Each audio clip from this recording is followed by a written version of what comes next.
ఇది నా dream project. ఒక రకంగా చెప్పాలంటే once in a life time project.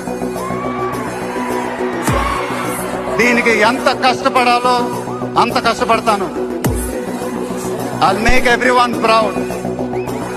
Most importantly, యుద్ధం అంటూ మొదలు పెట్టాక కంటికి కనపడాల్సింది టార్గెట్ మాత్రమే.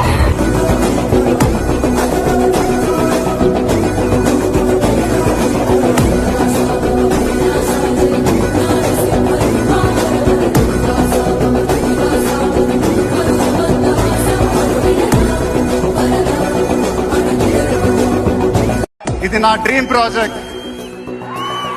ఒక రకంగా చెప్పాలంటే once in a life time project. దీనికి ఎంత కష్టపడాలో అంత కష్టపడతాను.